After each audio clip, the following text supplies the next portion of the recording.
All right, everybody. Hope you're having yourselves a great day. Hope you can hear me. We're going to get things started here momentarily, but if you could, like I always ask before we get into the space, drop into that lower right hand corner and let's go ahead and get this space shared out. I'm doing my part on my side to make sure everybody in the group chats knows what's up, but we're going to get things started here in just a short little bit. We got some great guests lined up for you today. We're going to hear from Postwook. We're going to hear from Prism. We're going to hear from the team behind White Walls. And it all starts in just a few moments. Let's kick things off with a little music, though, shall we? We're going to jump in, set the vibe a little bit right now. Just make sure you are helping us spread the word. Because truthfully, this show stops for no one.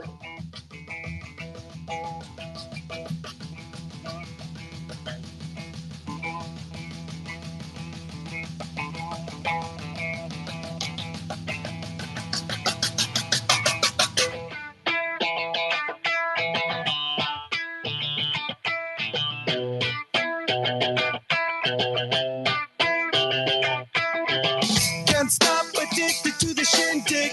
Chop top, it says I'm gonna win big. Choose not to life of imitation. Distant us into the reservation. Street funk the pistol that you pay for. This pump the feeling that you stay for. In time, I want to be your best friend. Eastside love is living on the west end. Knocked out before you better come to. Don't die, you know the truth is some do. Go write your message on the pavement. And so bad, I wonder what the wave meant. White heat is screaming in the jungle. Complete the motion if you stumble. Go ask the dust for any answers. Come back strong with 50 million answers. The world I love, the tears I tried to be part of the wave. Can't stop. Ever wonder if it's all for you? The world I love, the trains I hop to be part of the wave. Can't stop. Come and tell me when it's time to. Sweetheart is bleeding in the snow cone. So smart, she's leading me to ozone. Music, the great communicator. Use two sticks to make it in the nature. I'll fit you into penetration. The gender of a generation. The birth of every other nation. Look your way to go to meditation. This chapter's gonna be a close one. Smoke rings, I know you're gonna blow one. All on a spaceship persevering. Use my hands for everything but fearing. Can't stop the spirits when they need you. Mom cops are happy when they feed you. J butterflies in the treetop. Birds that blow the meaning in the rainbow. World I love, the tears I've dropped to be part of the wave. Can't stop. Ever wonder if it's all for you? The world I love, the chains I hop to be part of the wave. Can't stop. Come and tell me when it's time to. Wait a minute, I'm passing out, win or lose, just like you. Far more shocking than anything I ever knew. How about you? 10 more reasons why I need somebody new, just like you. Far more shocking than anything I ever knew. Right on cue.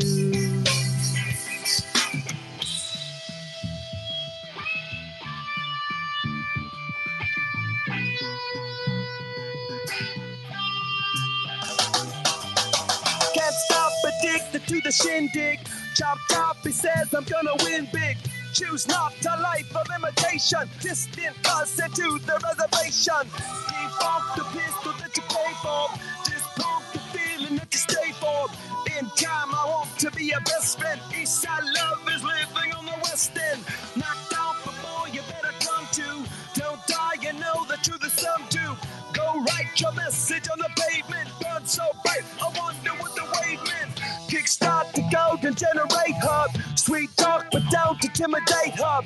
Can't stop the gods from engineering. Feel no need for any interfering. Your image in the dictionary. This life is more than ordinary. Can I get you. Maybe even three of these coming from a space to teach you of the Pleiades. Can't stop the spirits when they need you. This life is more than just a read through. Ladies and gentlemen, welcome to another episode of Color Commentary. My name is Stephen Miller. I will be your host this evening, and we do this show every single Tuesday at 7 p.m. Eastern Time, regardless of rain or shine, whether I am sick or healthy. You may be able to tell a little bit in my voice tonight. Something's not exactly right. It's because I'm on the come up. I'm recovering, but we're going to put that behind us, guys. We got a huge, huge show ahead tonight. We've got Postwook in the house. We got Prism in the building, and we have the Greek from White Walls with us. We're going to get into a whole bunch with you guys tonight. We're going to talk art. We're going to talk about display. We're going to talk about it all. But first and foremost, I need to get some housekeeping out of the way like I do at the top of every single show. This show, Color Commentary, is, of course, part of the Daily Alpha's partner network of spaces. You can catch the TDA Tuesday through Friday at 10:45 a.m. Eastern Time and Saturdays at 11:30 a.m. Eastern Time. They are the co-host on this space. Big shout out to them and the entire TDA fam. Really appreciate you guys continuing to support the show. Next up, we've got All Eyes on Art. It's pinned to the top for you guys. It was a massive, massive edition this week. Okay. We have a 30-day outlook in the originating post, which you'll find on my profile. And then we also have a 7-day outlook, which really focuses in on this week. That's now syndicated over on NFT Now, so you can check that out there. But we saw a massive uptick this week. We went from pretty standard average 40 to 45 drops, covered in that report on a weekly basis to all of a sudden this Monday, we shot up to 65, which is kind of unheard of. Okay. It's only happened a handful of times in the history of the publication, but man, does that not get you a little bit buzzing about the potential for digital art and where this is all headed? Certainly sets me up. I am amped about it, guys. Other things to be really excited for. This week on Thursday, got a very special event set up for you guys. It is called Work in Progress, excuse me. And it is a show that I'll be hosting alongside Roger Dickerman, one of the other greats in our space in terms of covering all things quant when it comes to art and the art market. Hope you'll join us. It's going to be a retrospective on the first 6 months of this year and what we can learn from the art market up to this point. Really, really excited for that show, guys. Please make sure you set a reminder for that ASAP. All of those links are posted at the top. And I believe that is going to cover it for our housekeeping today. I think we can dive right on in to our very first feature. Now, guys, we like to make sure that we give a little bit of an intro, right? We like to make sure we set up our guests, give them the shine they so deserve. So we're going to kick things off tonight with our friends at White Walls. So if you've been around the digital art scene for a while, you might have a dozen observations. But in my opinion, there's one problem that needs to be solved: the way we present and share digital art. As it stands right now, it feels overwhelmingly limited, as if it's trapped within the confines of our smartphones and our tablets. So, as you can imagine, a handful of solutions have been brought to the market. But we're kicking things off tonight by spotlighting White Walls, a company whose approach to solving this problem has not only separated them from the pack, it's become my preferred choice for displaying and interacting with digital art. Instead of trying to sell you another screen or display, White Walls transforms the idle screens in any living space into a dynamic art gallery. So, here to tell us all about it is White Walls head of strategy and biz dev, the Greek. Greek, welcome to Color Commentary. How are you doing tonight? Hey, Steve, doing well. Thanks so much for having me. And I see some of my teammates down in the audience as well, under the White Walls account, but Blondie, Durkle. Good to see you guys here too. So pleased to have you guys all with us. To the team, appreciate you guys being in the audience to support the show. Now, Greek, there's so much I want to cover, but tell us a little bit first and foremost about the vision behind White Walls. Where did all of this start? Yeah, well, a lot of us are collectors in the space. I think there's no secret there. And a couple of friends and I were discussing just kind of how there's not really a great solution to this display issue. We have all this art that we're connected to and we want to show people, and there's kind of a disconnect from people outside of the space anyway. And when the only way you have to kind of show them the art that you've collected is on a 5-inch phone screen, or if you're lucky enough to bring them into your office and show them your computer. But it doesn't really translate, and it doesn't do one thing that I think art is supposed to do, which is really affect the kind of ambience of a space, give you an opportunity to appreciate it in like a larger format than, again, the palm of your hand. And it's great that we can interact with it at that level, like that we're already doing every day. But then when you go and you see all the solutions being presented being based around hardware, and meanwhile most of us have at least one or two idle screens in our house already, we're like, why not start with what we've got? It's not realistic for everybody to go out and spend $1,500 on a dedicated display when they already have something that they could be tapping into that they're just not. So we're building a software solution that's going to work across different TV operating systems, and right now we're developing in the Apple TV ecosystem. Kind of first to work through all the bugs and everything and get to a presentable product, and then we'll port that across different TV ecosystems, which a lot of these already operate on Android. So if you have, that platform, one day we're going to unlock a bunch of TVs with that. There's Samsung and all those different options, where right now we just aren't seeing any good NFT driven solutions.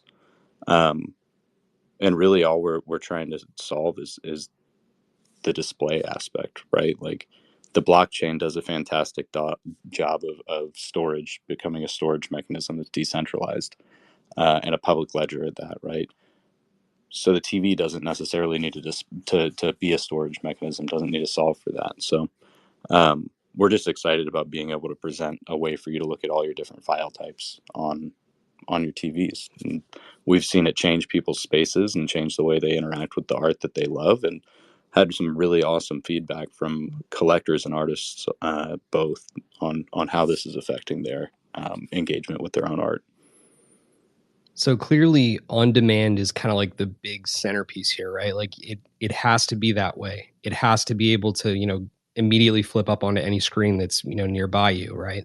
So talk to me a little bit about how this thing is really bringing all of these different cross-chain functions into one piece of software. Because I think it's a really fascinating piece that sets you guys apart. Yeah, absolutely. So we're working with a progressive web app. I know most people probably interacted first with PWAs through like FriendTech. So it gives us a lot of freedom to develop around crypto and decentralized blockchain technology, rather than being tied to whatever the app store wants to allow. So we're able to work on that kind of cross chain approach, because I know over the last probably 8 months, it seems like people have really just ventured off of ETH mainnet and onto different things like Base, Solana, ordinals, right? Like we're going to have accessibility to each of those and their respective file formats that each of them work with. And you're going to be able to do that directly from your wallet or your account in White Walls, which we're working on different login mechanisms that'll allow for it to be really signatureless. Whether soft or hard signature, you won't have to do either of those. And it'll allow you to see all of your art.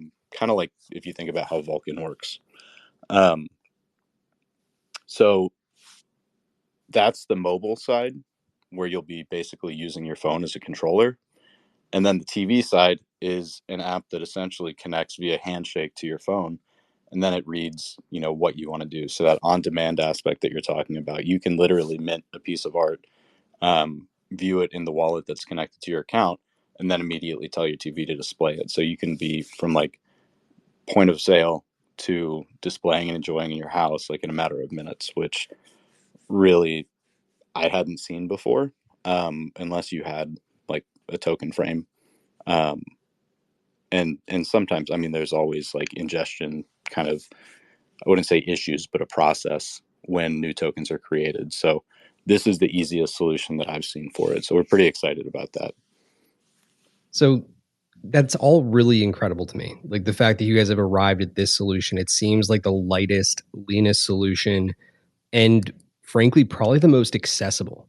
right? You've made it so that any collector out there can make use of their screens that they already own. They don't have to go, shell out 500, 1,000, 2,000 bucks for a brand new display that's blockchain enabled.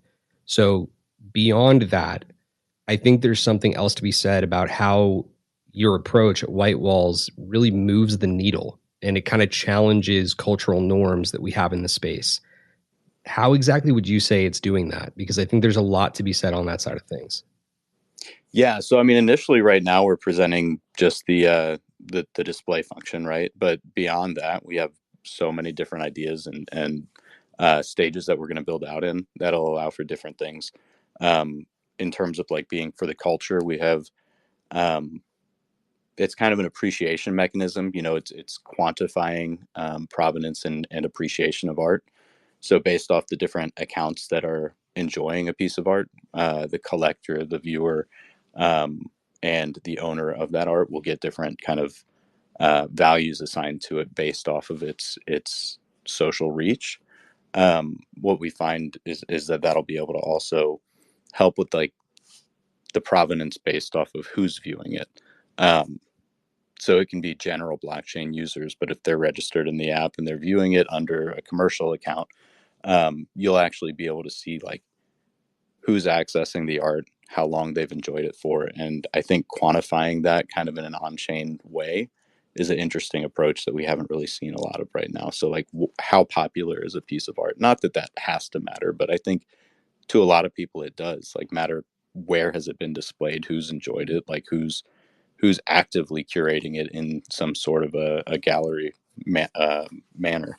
So bringing that into I don't know, I like data a lot, so giving us another data point to just enjoy like viewership from kind of gets me excited. um, Beyond that, I mean, I really think the accessibility aspect, if you don't have a smart TV, it costs like $30 to $100 to enable that. You plug into an HDMI and then you're good to go. Basically, you have a smart TV. It's basically hardwareless if you aside from your TV, if you already have like any kind of smart operating system on there. But if you don't, like, that's not a huge hurdle. $1,500, not everyone's going to want to go spend $1,500 on a new screen. So that's kind of the obvious answer for us. Like, somebody has to activate these screens. I mean, it's really creating a bridge between digital ownership and physical viewership, right? And that on its own is extremely powerful. So when you look at things right now, I mean, that on its own can really be a centerpiece, and it's a beautiful thing.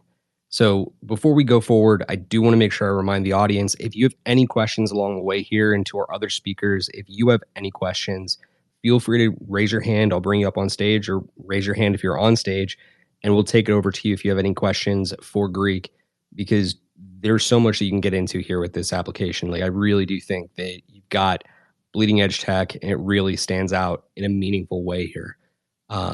Last quick reminder to the audience: if you've not yet retweeted or reshared the space, I'd really appreciate it. And also, your likes are hidden now, so if you want to throw a like on the space, it would be a huge help to just kind of help us beat the algo and get this thing in front of more people. So let's go ahead and take it over to Postwook. Postwook, what you got for us?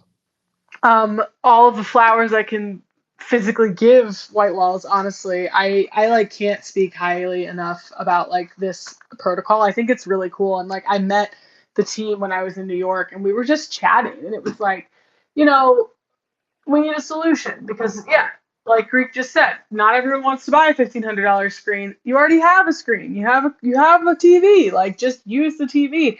And I think like especially the way that TikTok and just like interior design trends are kind of going, or people are putting picture frames around their televisions. It's like, what is a better use case than a display app for a television when it's not in use? And I know some people say like, oh, well, I don't want my art to be a screensaver. It's like, it's really not a screensaver because all of the art we see digitally is technically on a screen and it's being displayed. It's not like it's a holding screen. It's like the point is, hey, you're looking at art and it's on a screen that you already know. And I just think that like this is something that this space really needs. And I'm really grateful that like they're here and they're talking about it, just because people, that's what people say to me when they're like, I don't really get digital art, I can put it on my phone. It's like, well, what if you could put it on your TV, and what if you could see it in the way that it's meant to be seen? Like I have an OLED TV, I've got a sick television. My fiance bought it for like a Black Friday deal last year. That thing is awesome. I didn't understand it first. I was like, why the fuck do they need a 70-inch TV? It's so stupid. And then he got it and we watched the movie and I was like, oh, now I get it. And it's like, I want to see my art on that, you know, like I want to see it on the OLED because I know that it's going to look really dope. So it's just like, I think seeing digital art in the way that digital art is created, which is on a screen, is just like a really, really awesome way to like bridge this gap. And I think that like this is the use case I want to give my normie people. And they're like, well, what's the point? It's like, well, here you go. Here's the point. White walls is the point. So I literally can't talk highly enough about you guys. I tell everyone that says anything about digital like displays, I show them white walls like straight up. I'm like, please check this out. Like this is your use case. That's amazing, and that's really what we want. I think the first time that I really like that it clicked with me what it could be was at like a dinner party, and you have people over, and you're like, well, what am I going to do with the TV? It's either going to be off and kind of like an encumbrance, I guess, on like the whole vibe of the space, or I can turn it on and put some art on, and it like completely changes that part of the room. Like it doesn't necessarily have to be a conversation piece, but it can be. But it's also way better than having nothing on. So you do that, and now you put it in the palm of your hand where you can like flip through things easily, set your favorites list, send a curation to your TV, and have 20 things playing like in different intervals. And it's like, why wasn't I doing this before? It's like the Yule log music channel at Christmas, but on steroids. um when our parents were having dinner parties, and it's like that's what they came up with, was just play some fire crackling on our TV. We can do so much better. And it really is cool when you have something that you love that you can put up there. It's not like we couldn't like cast from our phone or use like a thumb drive before, but like that was just so disconnected from like the whole vibe of crypto. Like we love being able to read off the blockchain. I do, at least. Like what's the point otherwise? The art itself stands on its own, but it's like, why am I buying it as an NFT if I don't really care about like the ownership mechanism, um, and the versatility of that? So being able to do that through an app, throw it up on the screen, and then like share kind of like those things that we enjoy with the people that we enjoy and we love and we spend time with, like it's just a multifaceted kind of beast for us that we're having a lot of fun with. I mean, for all intents and purposes, like we're talking about this being a Web3 native solution that people can be comfortable with, right? It's a real material comfort to have an application like this where you can just seamlessly share your artwork on the fly, as opposed to, going the thumb drive route, right? Like with what you brought up, it's a very Web 2 solution. We need something that can immediately call that blockchain and immediately bring you back pieces in your collection. So I do give you guys all the flowers for that, just like Natasha was giving you just a second ago. But it brings up a different question, at least from where I sit. Now, I don't mean to get financial with it, but I do think that there is something to be taken away from it. So, from how I understand it, the application itself is going to be free to individual collectors, right? An individual collector can, download the White Walls app, interact once it's officially out there for public. But how is it that you guys are planning on keeping the lights on, right? If it's going to be free to them, how is it that this business continues to stay alive and keeps the development pushing forward? Yeah, I mean that's a great question. So right now we've been funded by an angel to get us through the initial stages of development, and they're in the audience. Thank you, Blondie, for coming on when we needed you. But that'll get us through the first couple stages of development. The plan is always to have a free version of the app that'll offer people the ability to use at least one display in their home.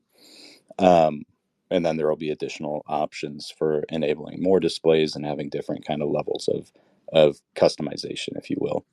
um, we're planning on doing a few things around that. We haven't really announced much of it, so I'm going to be careful on how much I say here. um, but yeah, I mean we have some plans for the future to do that. And we'd really like to enable the app beyond just being a point of display. So whatever you decide to gather from that, have fun with, but eventually we'll come out and kind of share the plans as they become more concrete and more tangible. Um, Keeping the lights on obviously is super important, and I've seen a couple of these come along that I didn't think had um, kind of proper go-to-market strategies. So making sure we iron all that out and develop kind of stage 2 and 3, if you will. Um, those will present opportunities for us to kind of stay around, keep tinkering, keep developing. Super fortunate to have been working with a really great developer in the space. So we've been working with Backseats on this, and we're keeping him around to get us through the future stages too. So I know we've got the development sorted and plans to expand that kind of as we hit each of these milestones. Um, and I think as we unlock more and more functionality, people will see this as kind of a hub that they keep coming back to for more than just putting art on there. Um, but we wanted to start with like the obvious issue that we have tons of art and don't have a fantastic way to display it. And so like the options are going to become better and better as we develop further. Um, but those kind of monetization strategies are a little bit fluid right now. I mean, realistically, I asked the question because I think that people can take a lot away from, seeing vision, right? Seeing where it's all headed down to, because we get the mission behind this thing. Like, we understand why it is that this is so Yeah. important, but giving them a little bit of that perspective, that what we may have called in the last market a roadmap, right, gives a little bit more perspective. So without immediately turning into that, I really do want to take one quick second and turn the focus to the creators in our space, right? This is immediately making a huge impact for all of those creators. But I think that you guys have a really unique approach to like partnership in a lot of these senses with artists. So would you mind telling us a little bit about like the different types of opportunities that White Walls has opened up for artists on kind of like the business to artist side of things? Yeah, well, right now, I don't know how much you guys have seen, but we do a regular art feature with different artists. So we'll put, as far as exposure goes, like we'll put people up on the site and like do different mock-ups of the app with their art. Eventually, those will turn into different like organic pieces of content where people are sharing their art and doing their GMs and stuff. Um, and then I mean, we've got some really exciting stuff that's not just exposure based, um, but without like kind of, those are more kind of PR down the line kind of things I think that we need to really iron out. Um, but those opportunities are going to be pretty exciting. And we've been talking to different artists about how we're going to enable that. And right now, one of the things that we've done in addition to just kind of like the art features is we're doing, um, X gives you basically ad credits every month if you have a business account. So we're using that to promote different artists and with them um, to get their content kind of out there. And that's been really fun being able to talk to some of these artists who we really respect in the space and put their art in front of, tens of thousands of people over the course of a month, just in addition to what they're able to do on their own. And some of that's coincided with like different auctions that have been ongoing at various auction houses. So that's been pretty neat to kind of ship alongside of those things. Um, but in terms of the other things that you and I may have talked about, I mean, we're eyeing those opportunities down, and those are going to be really fun, kind of fun things to explore as we get into it. But it's a lot of building. So on the note of that building, at what point can we kind of see this now shifting into consumer hands? Like, do you guys have a rough estimate as to when you're going to go out of the alpha invite only program over to what I'm assuming is the next kind of guest phase? Yeah, so we're eyeing down our beta. I mean, that's not too far out. That's going to be, I would say, like alpha's closed alpha, right? We have 100 users and change, and we're opening up communities. to come in and enjoy the app. I think like kind of alongside beta, and then we're going to have invites for current users who can come in during beta and bring their friends on board, and that'll kind of start some more stress testing for us and make sure that the solution's ready to go to a bigger market quickly. And then we'll have kind of a undetermined beta length before we go into our general open, market product. Well, that is honestly really exciting to me because I think that everybody's going to be clamoring for this thing before the end of this, upcoming bull. I'm not sure if I can definitively say we're in the bull, but I think by the end of it, people are going to be clamoring for this. So I'm personally really stoked about it. What else can you tell us, I guess, to kind of put a bow on things here about, where this goes from here? What else needs to be said in terms of, even potential other alpha that you might be able to share with us about about the product? Yeah, I think one of the things that we've talked about quite a bit, and we're still trying to figure out exactly how to do, is like the display function of the app is really the core product, right? Like that's going to be like the lifeblood of it, is like we want to see art. But some of the different kind of, I guess, items on a roadmap would be like turning it into a place where you can create generative art or mint art with your family and like go down those roads.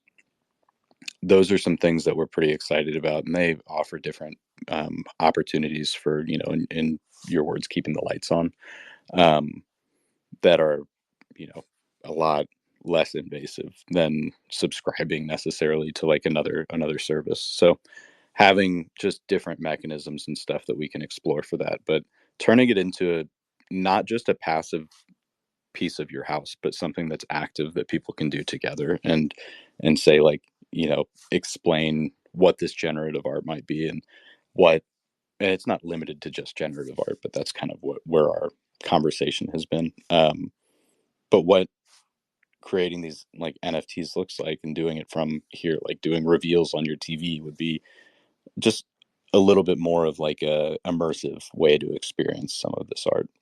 Um, so really making it just like a multifaceted hub for you to access, create, and enjoy art is kind of our long-term vision. And then like appreciate and see those statistics, like as you have a piece of art, like how long have I like if you use your Spotify kind of recap or whatever and see how long you listen to a song, like it'd be pretty neat to have something that could show you that for your art too. So tracking all those statistics and presenting them to the users in a way that they find valuable will be another thing that we end up tackling too. So look forward, to you, the listener. Look forward to seeing Whitewall's version of Spotify Rewind at the end of the year, right? That would be such a cool idea to explore. But I mean, for everybody who's tuning in right now, and even those that are listening to the recording, it's really important to pay attention to the details here, because I think that an app like this, designed how it's designed, can make a tremendous impact, and you can see the different roads they can head down. Greek and I have had a handful of different conversations offline, and in them, like, I've actually been able to like expound to him on the different things that I could see it doing, right? Seeing it moving into, seeing the opportunity. I, of course, I'm not going to share any of those ideas on here because I would love to see them actually implement them, and keep them kind of in the back of their pocket. But I think that the opportunity here is just really, really clear, and it really does solve a pressing need. So, Greek, I give the tip of the cap and all the flowers to you and your team. Huge shout out to them in the audience. Really appreciate you guys all coming through. If you have any other final thoughts you'd like to share with us, please feel free. Would love to give you back the mic for another minute here, but if you wouldn't mind sticking around, we've got another great couple of features coming up, and I'd love to be able to toss it back to you at the end of the show to kind of give final thoughts to the audience before we close up here tonight. Yeah. So just real quick, I mean, I just want to point out like my team that we've been working with, like the Glitch Labs team, which is Dirkle and Devin Figures. If you know those guys, I think they're the best people in the industry at what they do. They're a digital marketing and design and creative kind of firm. and they've been leading all of the like UI UX for White Walls, and like we are beyond fortunate to have them um, kind of behind this. And the designs they come up with, the way they message everything. I mean, I just think that this we have a pretty solid team um, between the Glitch Labs guys and Blondie. I mean, really becoming an advocate for artists in the space over the last several months, kind of transitioning from PFP heavy art to like just really really awesome stuff. Her collection's insane, and she's amassed it like in a pretty short time period. Um, and then to have backseats. I mean, we've got what we believe to be like the best team. Like, so it's just been really fun shipping this with them. Another really fun shout out there to Blondie. If you're looking at Blondie's profile, that is a very die with the most likes Skull of Lucy that you got rocking there, and that's really really cool to see. So big shout out to you, the entire team. You guys are doing incredible stuff, man. So keep it up. And if anybody in the audience has questions, feel free to come on up, and we will direct those to Greek. Somewhere along the line here in the show. But Greek, again, appreciate you taking the time to come out and tell us more about what White Walls has been cooking.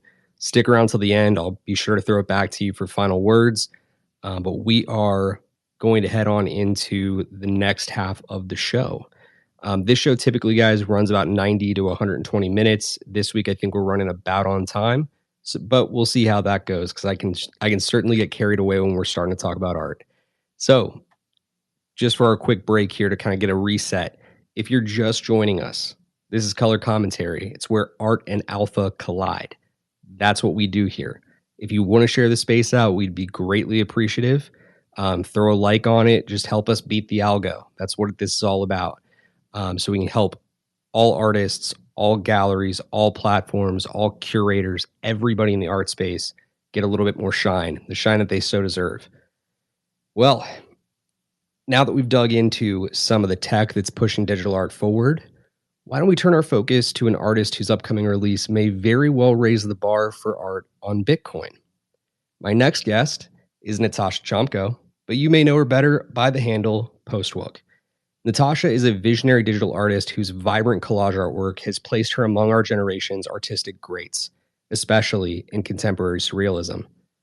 Her distinct style is incredibly well refined, challenging her audience's perception by combining landscape photographs sourced from all around the world to demonstrate just how interconnected we all are. She's worked with the likes of Adobe, Club Med, Sony, and Toyota, but that's just scratching the surface, folks. This Thursday, Natasha's debuting a brand new collection, The Astronomer's Daughter, a collection that draws inspiration from her father's 43-year career as a NASA engineer to bridge the realms of astronomy and blockchain technology. I could not be more excited to have her with us tonight. So, Natasha, welcome to Color Commentary. How are you doing this evening? I'm good. I'm working on something for Adobe. I can't really say what it is. It's a new feature that's coming out on Illustrator, and I don't really use Illustrator that much, so I'm like kind of poking around and like figuring out what to do. But what I'll say is that like AI is very prevalent in their new features, and it's pretty cool.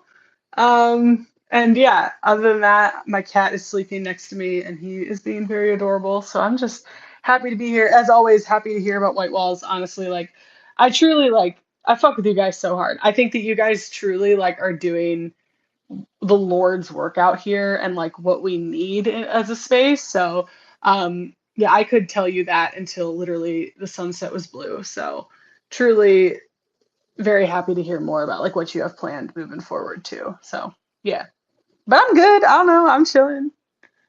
I was going to say you are not only chilling, but you've got incredible stuff that you've had out here in the market for a long time now, but even more coming up that we need to get into tonight. I mean, really, there's so much remarkable work that you've got out there. I've been following it for a very long time, but I think we need to kind of start with the making of, right? And the process that went into bringing this collection to life. Can you give us a little bit of the backstory and tell us a bit more about that story and the process? Yeah, so basically, like at the end of last year, I was thinking about like what I wanted to do in 2024, like how I wanted my like release structure to look like, just because like I don't know, I get really inspired at the end of the year.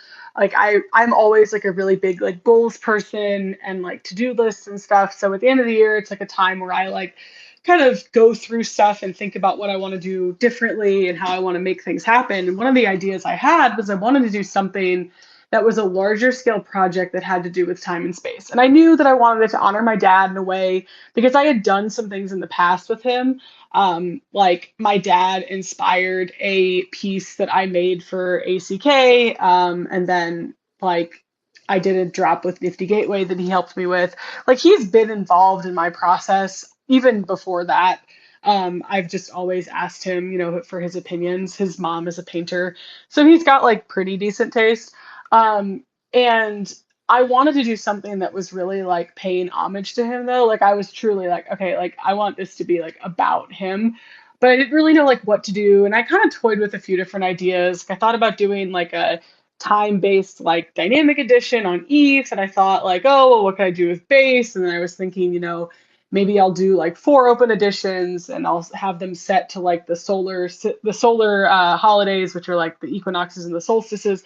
And then like really what happened was I had already done a drop on ordinals. I did one in October of last year, and very much like handheld through it. I saw Chief in here. I think he left, but yeah, like Chief was a part of that, and like it was great. Like they literally were like, "This is what you do. This is what we need from you," and I was like, "Okay, sick." But I didn't really like know what was happening. So when I was asked to speak on a panel at IRL Alpha, which is the LA based like event that we have here, and everyone, it was like an art focused panel and everyone was talking about ordinals, and I was like, okay, like I'm familiar with this, but like what I'm not familiar with was like how much people here fuck with the tech, and I'm like, this is sick. Like I like this is why I got this is why I stayed in Web3. Like I came because I liked the idea of natively digital art being displayed digitally. Like I was like, that is truly like a dream come true. But I stayed because I liked what people were doing with the technology in the space.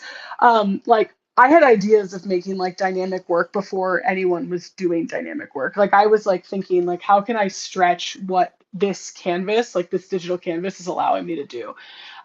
So when I heard people on that panel talking like so passionately about ordinals, it was like, this is sick. Okay, this is where the tech focused people are. Like this is where I want to be. And one of the people on that panel was Paris, who some of us might know. She's an awesome artist in LA. And I asked her, I was like, how the hell do I get more involved in this? And she was like, you should talk to this guy named Prism. So I literally DM'd Prism and I was like, hey, can we be friends? Can you help me? And he was like, yeah. And we like got on a call and he, you know, I talked him through like the like very rudimentary idea I had. I was like, I want to do this thing that's like time based and space based and like I don't know. And he was like, you could look in the sats, and I was like, yeah, I'll find all the coolest sats that exist on planet Earth. And then very quickly realized like that is looking for a needle in a haystack. So pretty much what happened was like I just started like poking around and realizing what was available, and it was in January, maybe like early February, that this idea like really clicked. And what it really became was I was going to make a collection, a one of 100 collection of pieces of art that used recursion to come together and like use satellite data to like create the artwork. So what that basically means, because that probably didn't make any sense, what that means is that the different days from the sats, right? Because all the sats are mined from specific days of things that happened on Bitcoin. That date became the subject, if you will, for the artwork. And I looked at satellite data for every single date, more than 100.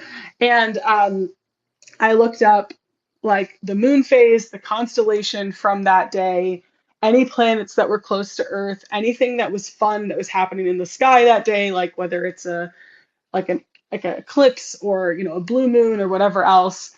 And I made artwork around that idea. So it kind of follows the same basis that my artwork does normally, which is like landscape surrealism kind of art. But everything is different. Like every single piece is different. And I had to make sure that every single piece looked different enough from the other pieces, which was pretty fun. So it took me months to find the dates that I wanted to use because I was just going back and forth. And some of you probably remember I was on Spaces back then, and people were like, "Are you still looking for sats?" And I was like, "Yep, yep, yeah, I am."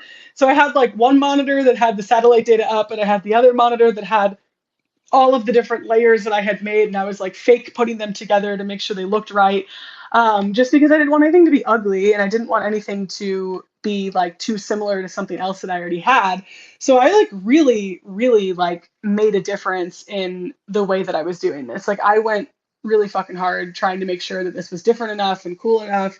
And my dad was the one actually, I'm kind of going out of order here. Sorry. My dad was the one who told me about doing the like finding the satellite data. Like I asked him, I was like, where do I find satellite data? And he was the one that kind of helped me through that, which was great, honestly. Like that's really what I needed from him.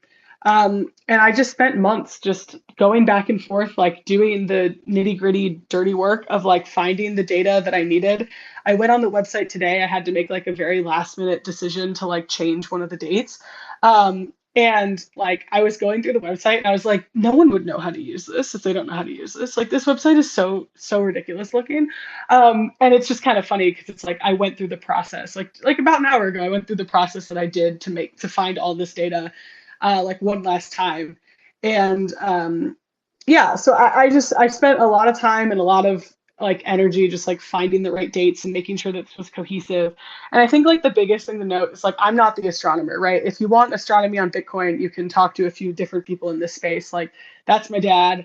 My job as an artist is to make things that are like aesthetically pleasing and super dope.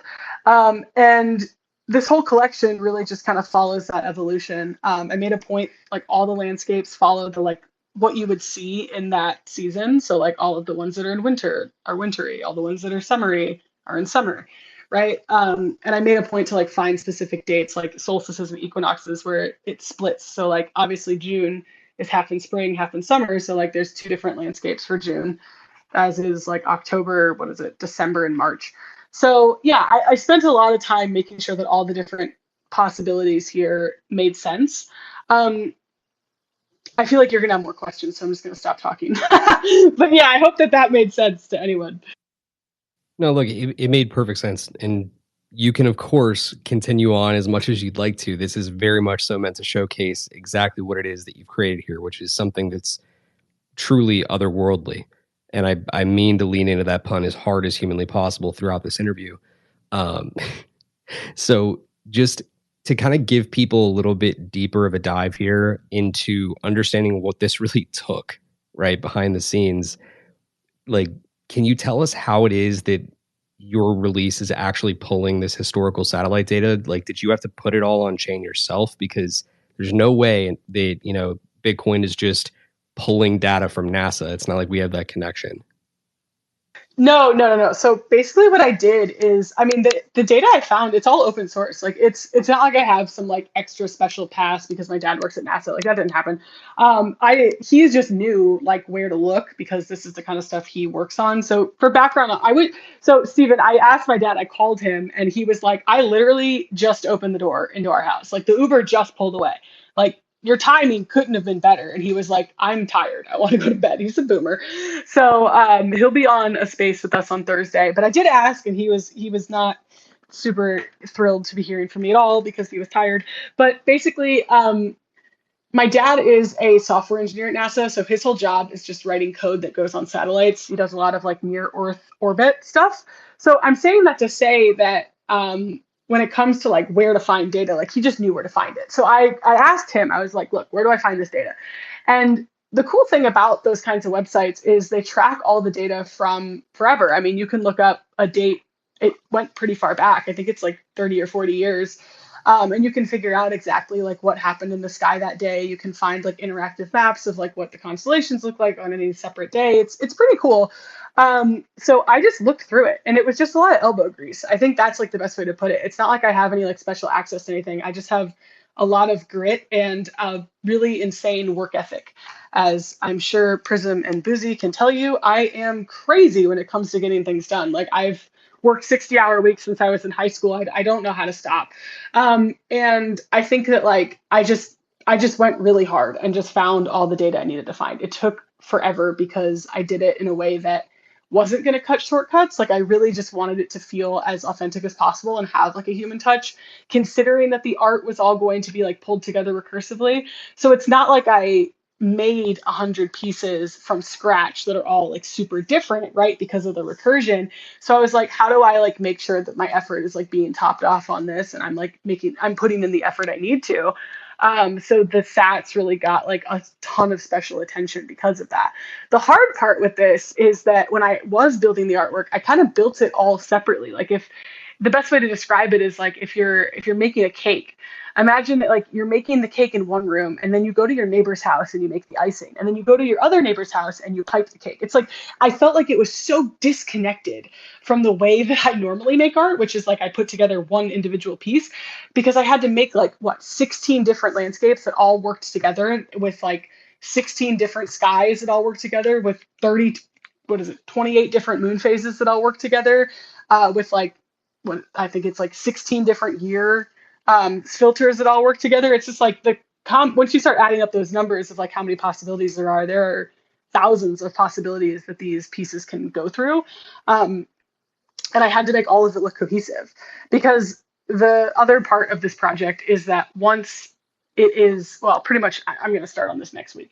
We're going to be building a generator for this project. So all of the holders, yeah, Boozy's excited. All the holders for this project are going to be able to bring their own rare sats, and they're going to be able to inscribe a derivative of this project because they're a holder of it. So there's going to be some differences with this. It's not going to be completely identical. Like the frame is going to be a little different. I'm going to include some stuff for sattributes in there, just because obviously if you have rare sats, you care about rare sats. So that would be interesting to you. Plus like a little bit of just like extra traits that people can then do. But then it's like you're basically creating your own grandchildren with this. So that's why it all needs to look cohesive together, because I'm not going to be able to have the like care and like white glove attention that I did for the 100 with the derivatives. So it's like I just need to make sure that all the infinite possibilities are just going to look good together, right? So that's going to be pretty fun. That's something that like we're working on next. It's going to take me. I'm going to have to learn how to code to make this happen. It's going to be fun. I'm going to have to call my dad and be like, okay, teach me right now. But I told him about that idea, and he, being a data tester, he was like, I want to test it. And that's his way of saying, I like it and I'm excited for you. So yeah, it'll be cool. That's one of the things. And yeah, it just took a lot of time. That's the answer for the data. It took a fuck ton of time. So what's really interesting about what you just got into there, and you teased for a second, and we don't need to dive too much further into it because again, I understand that like it's something that needs to be built fully out. But the idea of putting the authority in the holder's hands to create their own grandchildren to the, inscription from the collection that they own is a really beautiful new take on community and collector co-curation. And I think we're starting to see a lot more of that in the space. Why was that so important to you to kind of go down that path?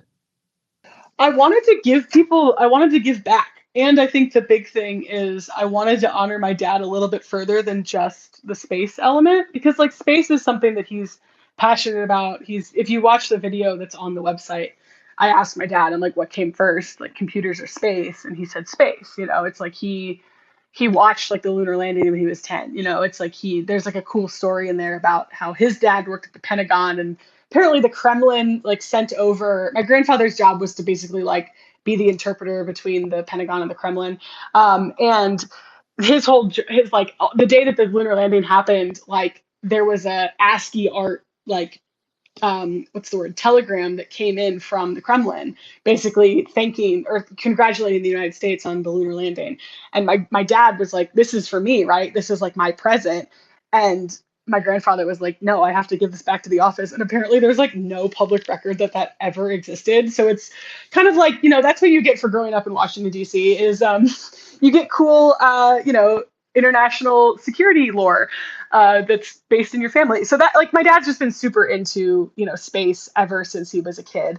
But I think that I wanted to really honor like his dedication to code as well, because I mean, my dad is very old school. To the people who understand anything about code, he writes in C and in Python.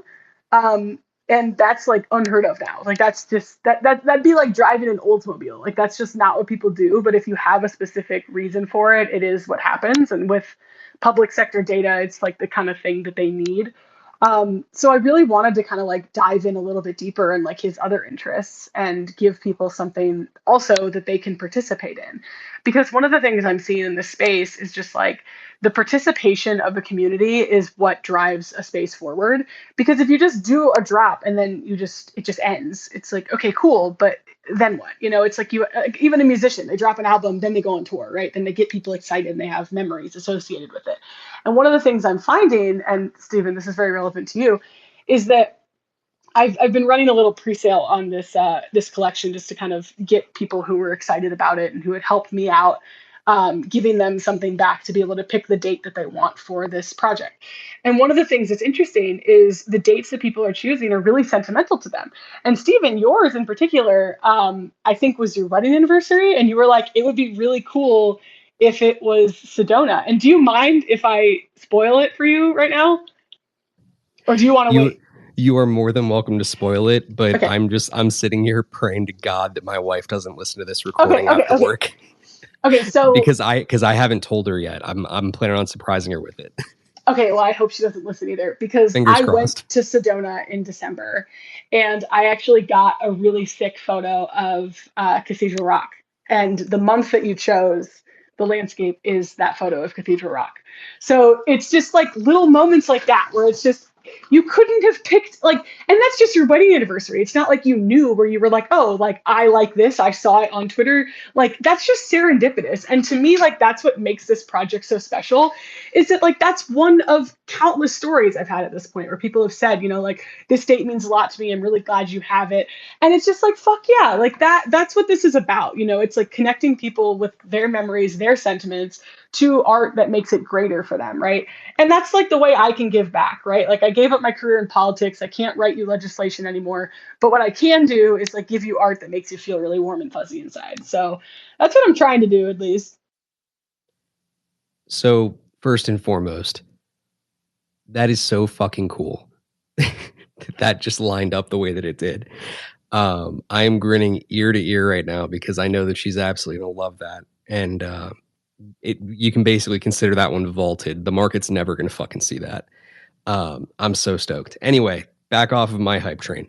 I need to get into a couple other really fundamental questions because we can go down the rare stats rabbit hole as much as we want to. We can talk about all of the little, very, very finite details. But when it comes down to it, I'm really, really curious. What is it that drives you to stay as locked into Web3 and the art scene here as you are? Because as much as everybody wants to ask that question of like, why Bitcoin? I want to know what's keeping you coming back. Yeah, that's a great question. It's actually a question that like very few people ask me, and I like enjoy that because I think for me, like I don't, and this is a hot take, and I don't mean to be mean when I say this, but there are some artists in this space who say, "I've been here since 2021 and I've never left," and it's like you can't leave if you have nowhere to go, okay? Like, and it doesn't. That's not me trying to be mean, but it's true. It's like if you have nowhere to go, you can't leave. Like that's not how this works. Like I have a whole career outside of this, right? I've got people on Instagram who like buy my prints and they buy my clothes and they buy all the stuff. And I've got clients that I still work with, right? Like I have other avenues and I have things that I can be doing. Like I have a partnership with Target, right? Like a long-standing thing with Adobe. Like I truly like am not just a Web3 artist. And hey, if that's your thing, that's your thing and that's fine. But like for me, I stay here because I like the technological innovation that happens here. Because to be honest, it would be possible to do the things that we're doing without Bitcoin or without blockchain in general. Like, it would be possible. It would just be really fucking expensive and it wouldn't make any sense because there wouldn't be any like actual like ledger to back it up. Right. So it's like I see some of my digital artist like counterparts and I see what they're doing and I'm like, that's cool. But like you just spent like $100,000 to do this when like you could just put it on chain and not reinvent a blockchain essentially to make this real. Because that is what people do. And I'm like, damn, like there are solutions out there that are a lot easier to use that you can still mess around and innovate with that like don't require you to quite literally invent an entire universe around it. But I think for me, it's like the opportunity of being able to use such a cool technology, right? And just being able to talk to people. Like I'm thinking here, like about the conversation we just had with Greek, and it's just like knowing that there are people out there that are trying to bridge solutions for display. Like that's a conversation like you can't really just have with someone if you like exist on TikTok. Like sure in the comments maybe, but like there are no spaces, there's no functionality like this, there's no events like this where people get really into the nitty gritty of what they're doing and like have a conversation with you about it. Um, and I just think like the tech aspect of this space is really enticing to me. Like I have always been super interested in innovation, and like this space just gives me a reason to keep pushing that forward. And honestly, it's inspired me in a lot of ways that I didn't expect to be inspired. So I just kind of like keep staying here because I enjoy the community aspect. I enjoy the innovation that happens here. And I just really enjoy talking to people who are super passionate about this shit. Like, that's just kind of hard to find elsewhere. So I like to say this isn't my only avenue, but it is absolutely my favorite avenue. And I spend the most amount of time here. It's like sometimes people say that, like, is the opportunity cost worth it? And I'm like, yeah, because it's fun. Like, that's really how I feel. So. That's so cool to hear. And again, I don't get into that with artists all the time, but like when I see how much you've grown in the space and how this drop really is kind of a big step forward for you, right? Like it's a totally new look at Postwook and her artwork, right? Like it feels different and it feels like an evolution. So I like to ask that question because I think that it informs a lot about how it is that you got to that evolution and what's made you persist. So I appreciate you taking the time to answer that one. We did have somebody join us up on stage. And I want to make sure I take a moment to throw it over to him. I'm going to toss it over to the GOAT. GOAT, do you have a question for Natasha? Hey, Stephen, GM. I do actually, and if there's time at the end, I have a question for White Walls as well. But Natasha, thank you so much for sharing what you're working on. I'll tell you, I'm not normally able to attend this space live, but it's very fortunate I did because you can't really have two topics I'm more obsessed with, and I love what you're doing. I love astronomy, astrophysics, everything about it, and as we kind of transition from white walls into this, I'm imagining, like the night sky of particular dates up on my ceiling with mounted monitors, et cetera. But we'll get to that down the road.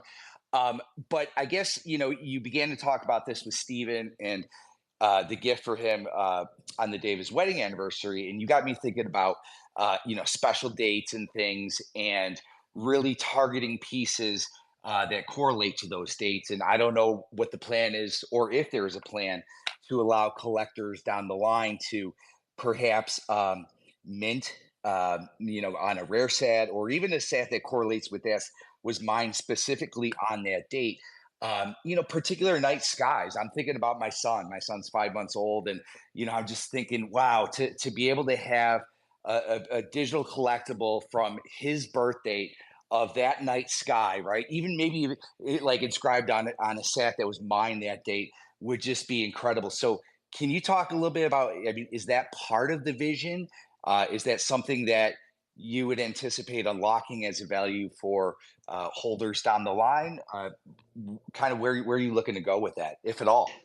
Yeah, so first, I mean, congrats on being a new parent. That's super exciting. And yeah, actually, I mean, I talked about that a little bit. That's phase two. I mean, you nailed it on the head. Like that's literally where this is going. That's a really good way to describe what the generator will be. So people can bring a sat from whatever day they want. And I thought about, oh, should I provide the sats for people and then they can just no. And it's like, no, I want people to like figure out how to buy a sat. It's not hard, but I think when people find the sat that they want, then they can inscribe it if they're a holder, and they'll be able to generate their own version of this. So yes, that is absolutely top of mind. That was something that I had been thinking about pretty much from the jump of this. Is like, how do I give back to people once this comes out? And I think that one of the questions I had going like in the beginning, I was like, shit, should I open it up to everyone? Should I only do it for holders? And it's like, no, I want it to be for holders because I want it to be something that's special. And it's like, you believed in me, so here, now I believe in you. And the other question I have for you is that accent is painfully Wisconsin. Am I right? Ooh, close. A lot of people confuse it for just a general Midwestern, but Chicago. Chicago. Chicago Okay, South the Side, A's are yeah. a little shit. Okay, my fiance's from Wisconsin, so I hear it and I'm like, I know that accent, I know that voice. I love it. Yeah, It's great. yeah, that Midwestern accent is commonly mixed up with Chicago, Wisconsin for sure. That is too funny. Look, Goat, appreciate you bringing that question, dude. If you want to stick around, you have any other questions, feel free to throw a hand up. You know, you're always welcome up on these stages. You know that. But Natasha, I want to kind of turn the focus here for a sec because I do think that there is a couple more like call it in the weeds type questions I'd like to get into in terms of the content of your work. But before we dive too far into that, I do need to give a quick shout out and some love to our friend Prism on stage here. You worked with Prism and Boozy. You've already brought that up from Counterfeit Culture on this drop.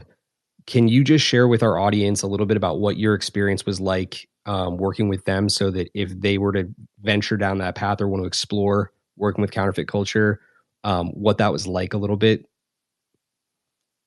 Yeah, it was fucking awesome. I mean, I'm not gonna lie. It was just like I think Prism. It's kind of funny. So like I am like so just like all the time like like this is crazy, and it's funny because it's like I've worked for people who like make me feel like a literal like Zen Buddhist, which I'm like, how the fuck is that even possible? And Prism is just like, yeah, it'll be fine. We got it. And I'm like, how do you know? And he's like, because it'll be fine. And I'm like, how are you such a voice of reason? Like, and I'm just like, he's like, because I just know, like, it'll be okay. And like, Boozy's the same way, and the other guys on the team, it's just like their insights on this have just been super helpful, you know. And it's just like I'm sitting here like freaking the fuck out about stuff, and they're like, yeah, it's no problem, you know. And it's just like pretty much every single thing that I've brought to them, where I'm like, hey, what about this? They're like, yeah. And I'm like, really? And they're like, yeah. And I'm like, oh, okay, cool. And they're like, yeah. And it's just the answer has just been yes, you know. And one of the things that I really value is the fact that like people in the ordinals community say yes and they're interested in building stuff. Like they find it to be fun. And I'm not saying that doesn't happen on other chains, but I feel like especially on ETH, they're kind of hit this point where it became like, oh, okay, like we'll build for you, but are you going to make $1 million? Because if we're not going to make like 500,000, we're not going to do it. And it's like, okay, Web3, am I right? Like, what the fuck is that? You know, and it's just like, it's kind of weird the way that that works out.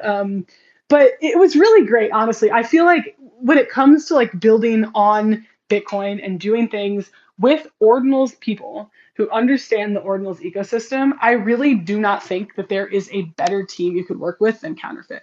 Honestly, I'm not saying they're the only team out there. I'm not saying that other people don't do good work because they absolutely do. But like when it came to like what I was looking for, it was like people who really understand this, people who are down for the ethos, and people who are just going to say yes to everything I'm gonna want to build. And like to me, it was a pretty obvious answer. And I just think that it's really cool that there are like people out here in this space who are trying to build for artists, and they're like, yeah, let's do it, let's do it, let's do it. And I just think that that's great, honestly. Like I cannot speak highly enough of like the awesome things you guys have done, and the just being an emotional like I don't want to say punching bag because it's not really accurate, but just like filter for me because I get so fucking scared of everything. I'm like a scaredy cat at all times.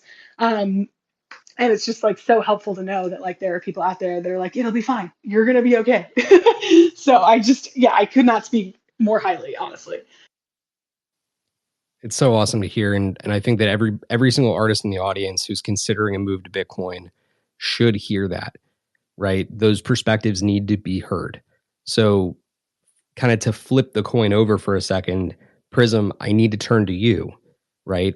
For everybody in the audience who's not fully read in, Prism is one of the co-founders of Counterfeit Culture. They're the pioneering art house on Bitcoin who's bringing like the best art to Bitcoin and creating a new network of creators and collectors who nurture a culture that really thrives on experimentation.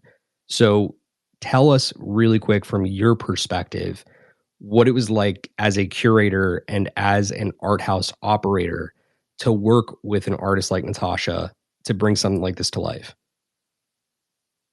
GM Stephen, thanks for having me, and Natasha, thank you so much for the kind words. It's been a pleasure. You know, something that so we spent the last couple months kind of, the quiet cook, really just like, considering everything that's going on with the project. Does everything still fit? Does everything still make sense? What are we missing? What do we kind of need to do to separate ourselves? Like this whole, evaluation of the project. Around the same time, I started talking to Postbook, and this project, uh, the concept was so just like on point. It was so interesting, that it got me kind of thinking about the early days of counterfeit. Because before we kind of did our own collections, actually the first collection we ever finished was Solemn's Genesis Ordinals collection back in early March of 23. And it got me this collection in Postbook. And I don't think I've told you this, but this right here sort of directed us towards, we need to get back to our roots, because this is the most interesting thing that we've worked on in a long time. And so her concept, bringing in this personal experience, something that she's really interested in, as far as the satellite data and space, and then her dad's experience obviously as well. Thinking about how this can be interactive with the chain. Like, she was already on that wavelength when we spoke, and it was cool to kind of like take kind of the expertise that we've kind of gained over time, and just kind of work together and collaborate, and just make it the best possible project it can be. Like, we don't want to be out here just doing recycling all the ideas that have been released in digital art. We want to constantly be upping the bar, and I think that she's done an amazing job with this collection to do that. It's just there's so many things sort of wrapped together that all work so well. And for the longest time, I've been saying, like, someone needs to do a collage recursive collection, and here comes Postbook with like the best idea for one. So she's been great throughout this entire process. There are times when we each need each other to hear from each other. I promise you, when I'm calm to you, I'm turning right around to Boozy or to the artist, and I'm just as freaked out as you. But it's important we we keep calm. But yeah, it's been a good experience, and I'm so happy that kind of going back to our roots, and working on a project like this. That it's this one, because it sets the tone for exactly kind of the role that we want to play in this ecosystem. Yeah, and like, wait, really quick, I just want to, that's so funny that like it's just become like a chain of all of us just being like, ah. But like, I think what's cool about just like this in general is the fact that like one of the things that I see in this space, because I've been here for a while, right? Like, I think that one of the things that I have benefited from like getting into like, I mean, I had a business partner reach out to me in 2020 and was like, "Have you heard of NFTs?" And I was like, "No." And then I've been paying attention. It's just like I've been here for all of it. I was here before Beeple's 69 whatever $1 million sale. Like, I've seen all of it. Is like, in the beginning, one of the things that I saw a lot of artists do is they were able to use like this huge retrospective of their work, right? And they were able to say something like, "Okay, this is a collection, and this was my first collection. I'm not trying to sit here and say that I didn't do this, but it's like my first collection, as a lot of artists were like, this is the best pieces that I've already made, curated for you. And here's a storyline like through them. Like, my collection was called One Night in August, and it was a whole bunch of pieces that just had to do with like the raw, super emotional, like nitty gritty of my life. And it was super hard to put out there. I felt like I was literally just like getting super vulnerable in front of a bunch of people I didn't know. But I did it, and it was like all the work that I had already made. And I think what happened is, in the space in the beginning, that's what it was. And it was like, yeah, this is my best work. Like, this has gone viral. You can Google this. Like, of course, like, exactly what this is. But then what ended up happening is people started to run out of that work, right? It's like, you're not just going to keep like putting old art on chain. Like, eventually it's going to catch up to you, and there needs to be better work. And like, you have to make, like, I've made probably 2,500 pieces of art, maybe more, maybe closer to like 3,000 at this point. In my career, I've been making digital art since 2018. And that is about the amount of art that like most traditional artists will make in a lifetime. And the cool part about digital art is you can make so much art, right? And that's great. But at the same time, like for every maybe like 25 pieces I make, there's maybe 12 in there, maybe 10 that I'm like really, really, really happy with. And like usually my workflow, I'll make three and then I'll like one. Like that's usually how it goes for me. So when I came to the process of wanting to make a new collection like this one, this is the first, like the last collection I dropped was in December of 2022. Like it took me time to figure out how I wanted to bring something to the table that was cool and was different and was impactful. And I think that that is something that artists should look at. It's just like you don't have to drop something every 3 days. I know there are people who do that. I know it works for them. And I think that's great. But like, I unfortunately am not one of those people. Like, I need to think through something and think about it and like really just go all in to make it happen. That's just how I am. So it's just like, I really took the time to think about how I wanted to do this. Um, and I think it's great that this brings you back to your roots. I actually didn't know that. And I'm really grateful you said that because I feel like this is the ethos of like what I always wanted to do on chain and like build something that's like bigger than just like myself and more than just my art. It's also using tech, it's using data in like a really meaningful way. So I'm excited. Me, you, and Boozy are going to go eat hot chicken in Nashville and you're all invited. Just bring your own lactate. That's all I have to say. I will be there and I will have an extra bottle of lactate. I am so about that shit. So good on you and good on the team. I love hearing every single element of this, and I'm not even close to done. So if we go over, we go over. Apologies to no one. This is my show and I make the rules.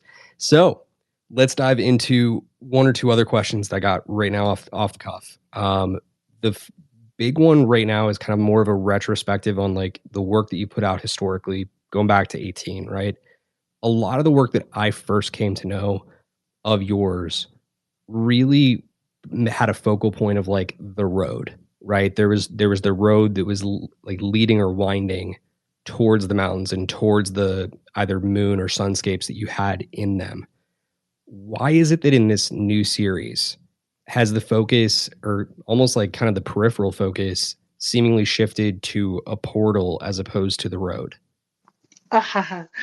No one's asked me this yet. I love this. Okay, so it's kind of twofold. First, the road for me is meant to, so roads are really good perspective shifts because with collage, like the secret, and I think what makes a good collage artist, like if you look at collage art, and if anyone wants to go to an art museum with me in Nashville, be prepared. Like I'm a Larry David in an art museum, but it's fun.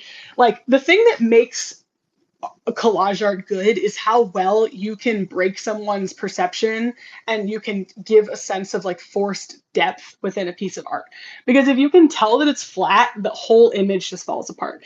And I think one of the things that roads do really well is it gives you the perspective of you standing there at your height or in a car, right? So it's like, and it's an experience that most people have had where like you've been in a car and you've been looking at a gorgeous view and you're like, wow, this is really beautiful.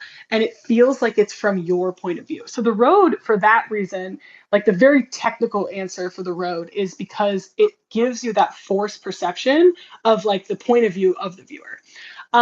The other reason is because obviously like it shows expansiveness and escapism and this whole idea of just being able to travel forward.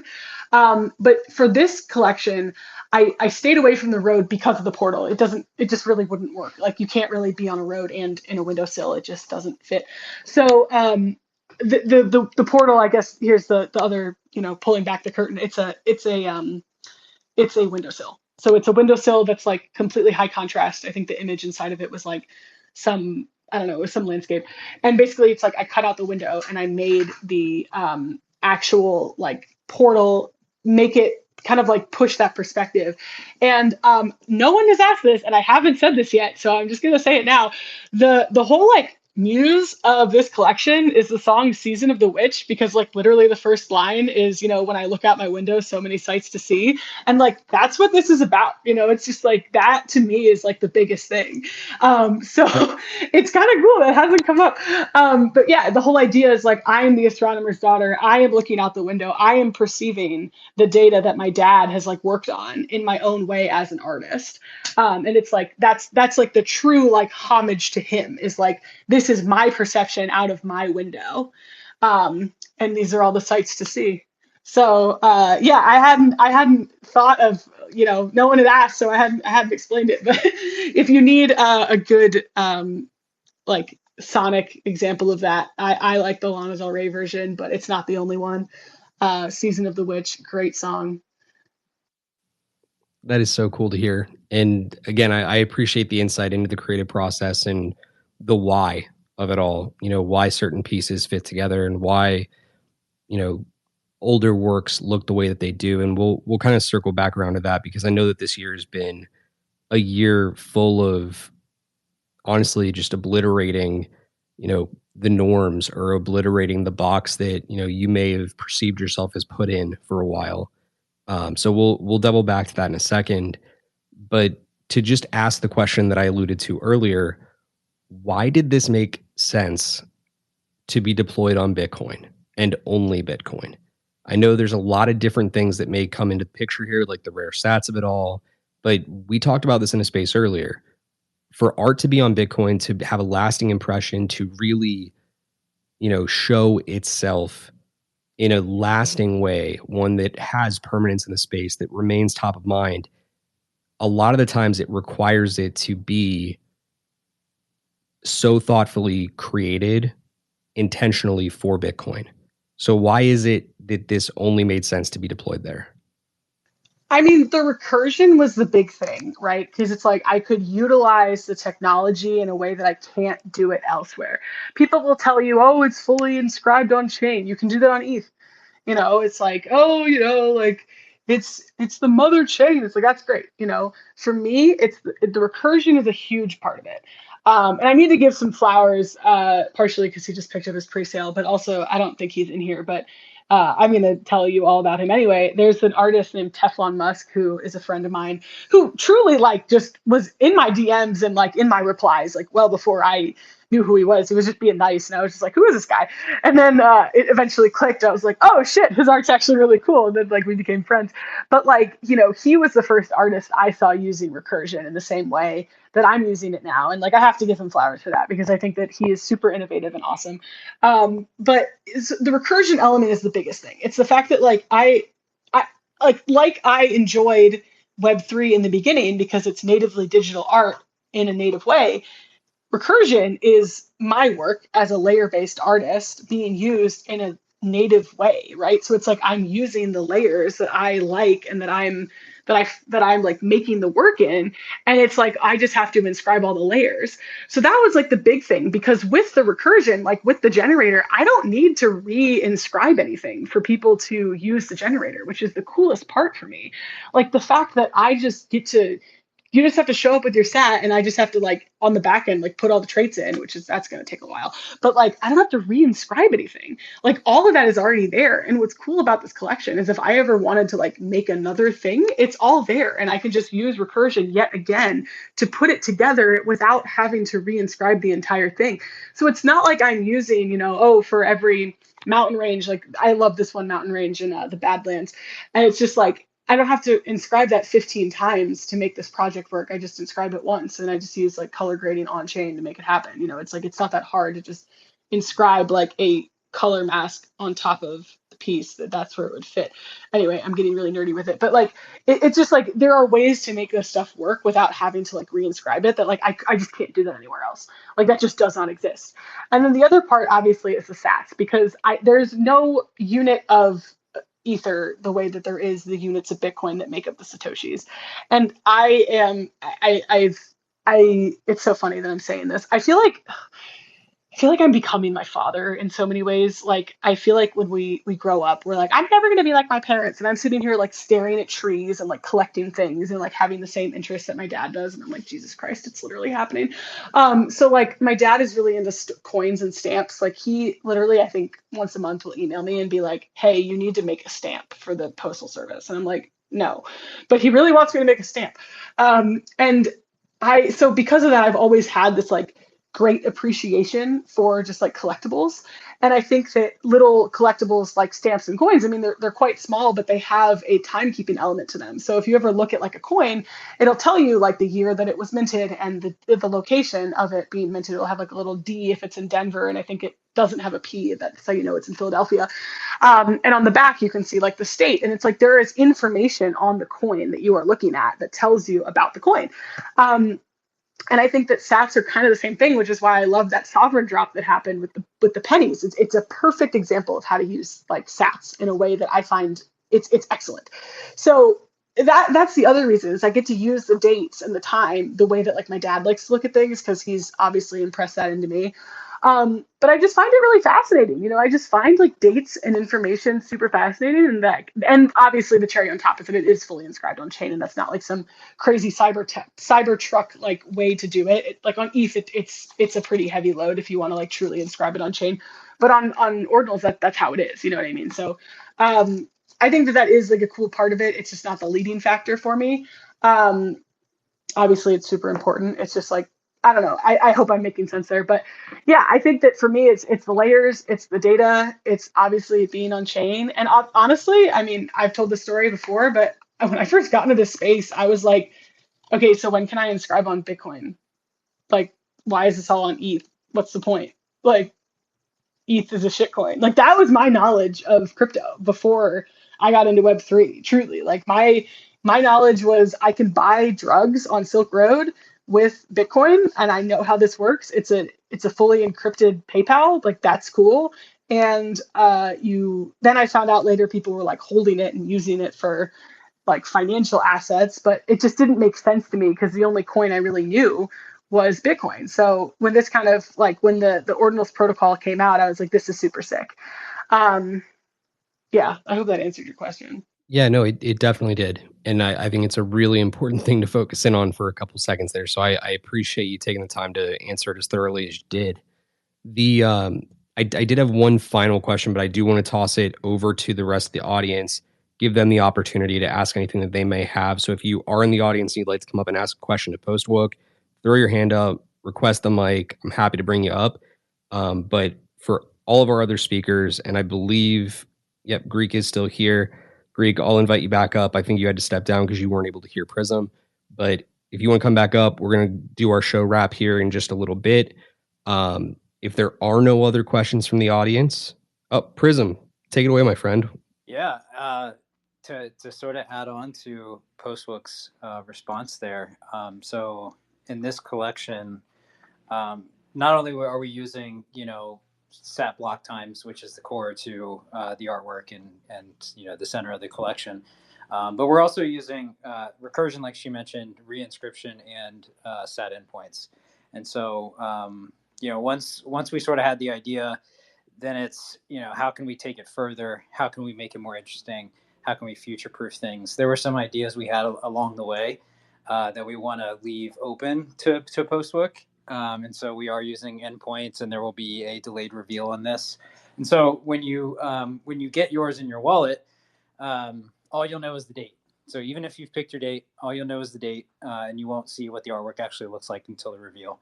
So it'll be interesting. I think that's I just think it's cool to kind of summarize, like, these are all the things, these are all the different parts of ordinals that this collection is using, which I think is pretty cool.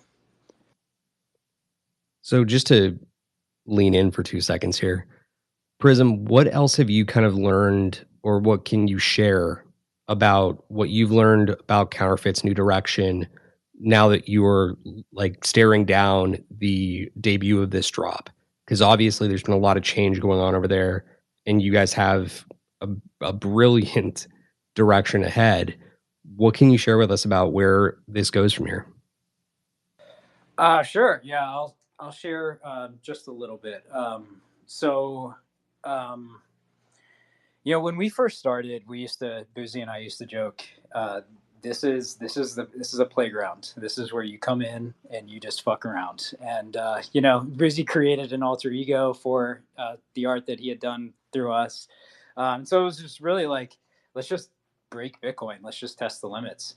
And we really want to get back to supporting other artists outside of our own collection. So as you know, for a while now, we've been sort of building towards something. And that has sort of taken a little shift over the past couple months to something that I think could be a little bit bigger in the space. But I guess to not to be a little vague, but give you a little bit of information. We've been, we've had our own launch pad since the early days of Ordinals. We've hosted more mints than any other project on Ordinals, outside of marketplaces. So what we've done is we've sort of upgraded what we're considering kind of V2 of our launch pad. And the whole purpose of this is to expand the capabilities outside of just being able to be used by us. And so we want to provide, all of these artists that we've worked with, all of the tooling that we have access to, which should be the most comprehensive in the space, at least today. But we don't want to, art is kind of central to what we do. Obviously, it's the core of what we do, but culture is bigger than art, and so we'll be sort of trying to break out into other areas as well, while still giving, art the focus and artists the opportunity. So I know it's a little vague. I can't get too specific. I don't like to set expectations before we get there, but I'm pretty excited about it, and I think we have a really good opportunity. Oh man, it's all good. You can leave it as vague and open as you would like, and hopefully you will just grace this stage once you're ready to reveal all of the news again in the future. You're always welcome back here. This is a very, very much so a stage that welcomes back friends, and I regard you and a lot of our past guests and everybody on the stage right now as friends in the space. So appreciate you guys. Do come back, share those announcements when you're ready. But with that said, I'd like to kind of put a bow on things here. Natasha, I have one last question for you, and it's kind of a big one. So, as a self taught artist, it's easy to find yourself kind of caught up in one train of thinking or creating. In this year where you are just so clearly breaking all of your own established sandbox with drops like The Astronomer's Daughter and Where My Roots Have Been, which was your first time actually going in front of the camera lens, what advice can you impart to the artists of our space based on how you've had this kind of breakout moment in your art career? Okay, I'm going to start with some lore. So I met my fiance on Tinder, and that's really important, I promise, because my bio was fuck around and find out. I don't think that's why he swiped or anything, but I do think that that is a motto that people should live by. Just fuck around and find out. And like, to expand on that, I think that like you benefit from, I know people say, oh, create more than you consume. I completely disagree. Become a fucking like Hoover vacuum. Consume everything.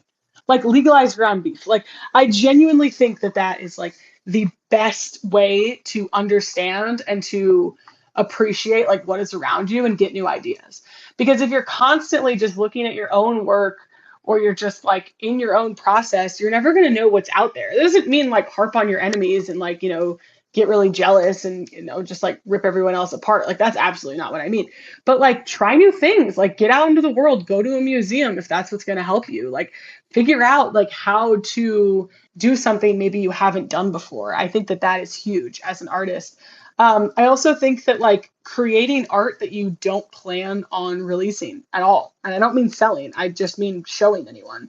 I think that's huge too, because then you're going to make art that you genuinely want to be making and not art that's going to be like paying your bills or going to appease the algorithm. Like you're just going to be making art because you want to be making art.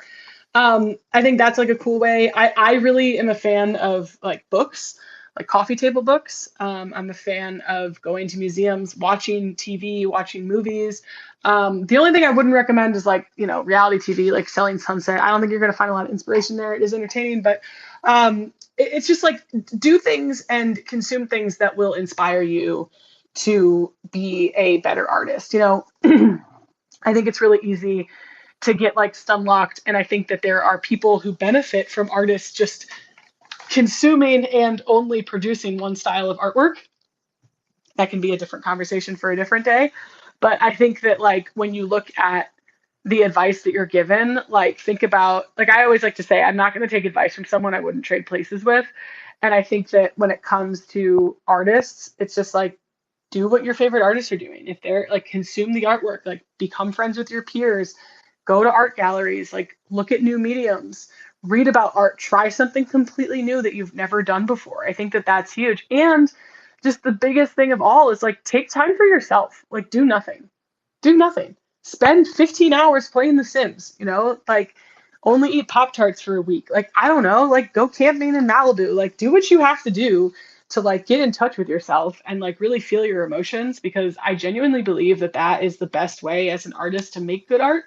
um, it's like really being in touch with yourself. And it might seem like a paradox, but at least for myself, the better I am taking care of myself, the better art I am creating. If I am not taking care of myself, I'm not sleeping well, I'm not going to the gym, I'm not like eating well, all the things, like I'm not going to be making the art that like I want to be making. I'm just going to be making like pretty pictures and images that people then press like on, and to me, that's not really what art is about. Um, so it's really just about like creating the art you want to create and take the time you need to take. Like I said before, this is the first collection that I've really dropped in 2 years. That's crazy. A year and a half, I think, is a better way to put it. Yeah, a year and a half. So it's like that's awesome. You know what I mean? Like it just takes time. Like, and then I've never told anyone this before, advice wise, and I might regret this, but like um I look at the way other creatives in other creative mediums do things. I think is like the best way to put it. Like if you are a musician, look at the way that a painter is doing something. If you are a writer, like look at the way that a director is doing something. Like look at other creatives, because you'll be able to find inspiration that you can't find anywhere else, because maybe there's a way of thinking that like your medium isn't doing but another medium is. And yes, that advice is free and it shouldn't be, but yeah. I think it's all really, really good advice. So I appreciate you sharing both those nuggets with our audience. Before I kind of, again, start to wrap things up, and to all of our speakers, you'll have the opportunity for final words once we get to the very end of the show. Natasha, is there anything else that you feel like people need to know about The Astronomer's Daughter before we go into a quick speed run of Drop Talk for the week? Yeah, it comes out on June 20th, which is the summer solstice, which is this Thursday. Um, if I have DM'd you about pre-sale and you don't get back to me, I will be showing up at your house. I'm kidding, but please do. And I'm really excited for this. Please go watch the video that I recorded with my dad, interact with the tweets that I've been putting on the timeline, and fucking inscribe one on Thursday. That's the best alpha I can give you right there. Yep. And those videos and some of the previews of what the art looks like is all pinned to the top. I should have said that way at the beginning, but you can check all that out up in the nest up top. Natasha, absolute pleasure. Just out of curiosity, because I'm going to put you on the spot here, is there any chance that you might be able to grace a couple of members of our audience tonight with the allow list for this on Thursday? Absolutely. Just DM me your ordinals address and I'll get you on the list. Let's fucking go. So, audience members, if you want to get on the allow list for this, drop into the DMs with Natasha and we will get you taken care of. Really do appreciate you bringing that opportunity to the listeners tonight. And that's honestly what you get for sticking around until the end. There is benefits to, tuning in to color commentary every week. So again, the drop itself is The Astronomer's Daughter by Postbook, Thursday, June 20th. There are 100 editions. Currently, we're in pre-sale, but allow list will start at 10 a.m. Eastern time. That price is 0.015 BTC. Public at 2 p.m. Eastern time for 0.018 BTC. Really, really glad to be able to feature you in the drop on the show tonight. So thank you very much for taking the time to join us. I am going to run through a very rapid fire version of Drop Talk. I like to make sure that we highlight at least a few of the other drops that are taking place during the week here so that all of the listeners can be read in. So let's run it back for just a quick hot second. Today saw the launch of Order by Witters, aka Land Whisker, on X. That drop is officially out. You can find it over on Gamma. Really, really interesting AR rigged project worth taking a look at. And I honestly believe it's going to be a great collectible to have in your collection going forward. Also, today we had the launch of the Gamma Summer Pass. This is a really big deal, guys. Please listen to this for a hot second here. The Gamma Summer Pass is for those that have collected at least 3 pieces of artwork over on Gamma. You are immediately on the allow list for this. It is 0.0012 BTC, and they're only opening it for another 15-minute window tonight at midnight Eastern time. So set an alarm, midnight Eastern time, and you can get your hands on it. It will give you exclusive access to 3 mints throughout the summer. Each of them are going to be priced at $20, but those exclusive mints include Amber Vittoria, Weasley Grizzly, and Otto. Phenomenal generative artist. If you're not familiar with Otto's work, do check it out. The last couple I want to make sure on your radar, we have Crystalline Work by John Gerard that is being dropped on Feral File, 53 supply, beautiful collection. It's like its own 3D world documenting like a unique solar moment, and it's nuts. You should definitely check out Crystalline Work from Jean Gerard. Next, we have, where did it go? Nope. We just talked about that for the last 45 minutes with Natasha. There it is. The last one I wanted to point out was Camera Roll Secrets from Dre Dogue. This is coming out through Foundation, 333 piece collection over on Foundation for 0.0069 ETH each. It goes live on Thursday at 9 a.m. Eastern. Very big fan of the work. It's a curated selection of snapshots that she's taken over a long period of time. The subject of it varies widely across the board. So go familiarize yourself, get into it, but there is no shortage of incredible releases in play right now. So please do go take a look at it. Big shout out to Grailers DAO and Singular who popped in last week. At the very start of next week, they have the one-of-one auctions for All at Once dropping over on Verse on Monday. It's 8 unique one-of-ones with 48-hour auctions. These are all like debut collections for these artists over on Ordinals. They're phenomenal works. Go check those out for sure. That's our rapid fire roundup for Drop Talk this week. As we like to do at the very end of the show for our housekeeping, I do want to make sure we get a couple final announcements out there. First and foremost, we'll make sure it's repinned to the top in a more recent pin. But on Thursday at, I believe, 1 p.m. Eastern time, if I'm not mistaken, I may be mistaken, dealing with a little bit of post-COVID brain right now. Hosting a space with Roger Dickerman called Work in Progress. It's a retrospective on the art market for the last 6 months, the first 6 months of 2024. There's going to be a lot of valuable insights shared, a lot of big time speakers joining us on stage to talk about what they're observing in the market, where things might go from here. Please do check out that show. It's going to be fucking incredible.